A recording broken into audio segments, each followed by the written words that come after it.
Hello friends, Athena here, and today I thought I'd talk about 5 items in my makeup or skincare routine that I hate paying high-end prices for.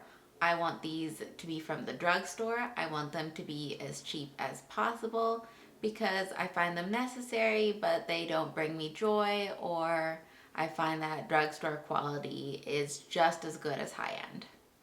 Number 1 is brow products. My eyebrows went through a tragic threading accident, and the left one never grew back the same, and I started out filling them with an e.l.f. brow powder.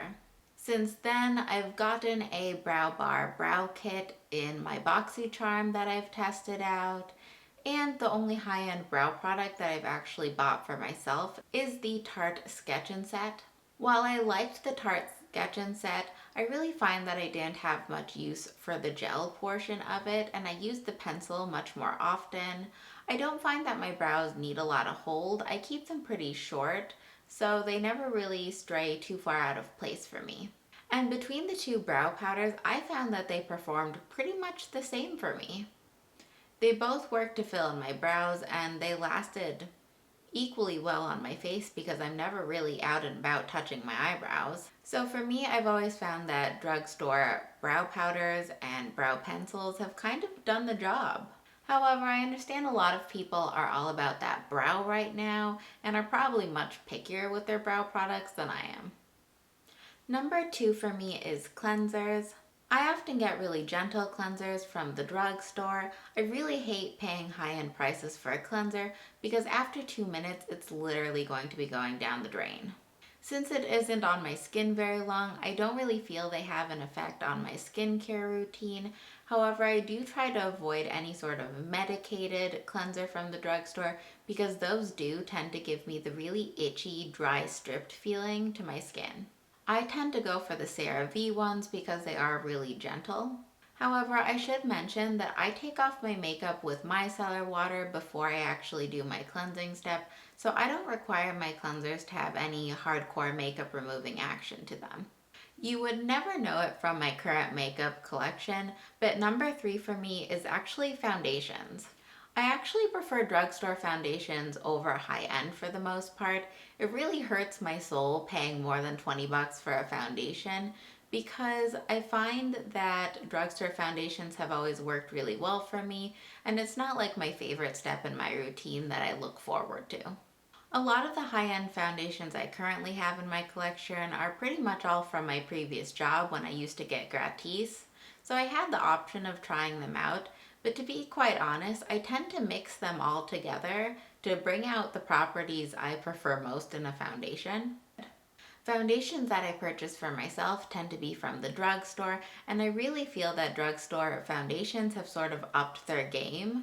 Some of my favorites are the Maybelline Superstay for really full coverage. I also really love the Joa Beauty Truly Yours liquid foundation. It's one of those dropper foundations, and it's a really great mixer to thin out other foundations, but it also provides a really nice solid coverage if you were to mix it with moisturizer for a lighter look. I also absolutely loved the Physicians Formula Healthy Mix foundation before they discontinued it. Physicians Formula discontinues a lot of foundations, and I've grown to not trust them because whenever I start to love something, suddenly it's gone.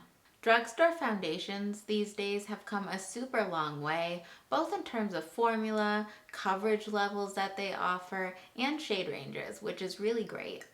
Number 4 for me is mascara. My eyelashes are honestly pretty short and stubby and rather unimpressive. I've always relied on my eyeshadow to carry a majority of a look for me. Last year I actually started trying out different high-end mascaras.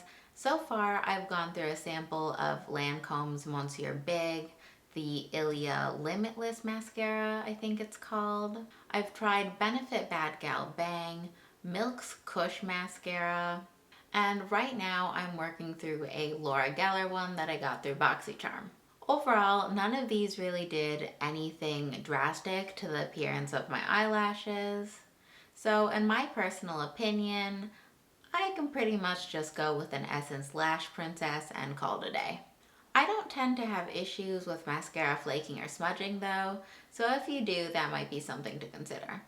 Number 5 for me is liquid eyeliner. I used the e.l.f. Cosmetics $2 liquid eyeliner for years without any lasting issues. Then I started to prefer felt tip and brush tip eyeliners. Since then, I've tried out the Kat Von D one in Trooper, as well as the Nars Eye Stylos. But the truth is, for me, an eyeliner is an eyeliner.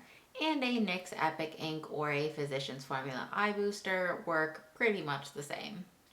Gel eyeliner is a completely different story for me, however, and in my opinion, the Mel Cosmetics gel eyeliner formula tops everything.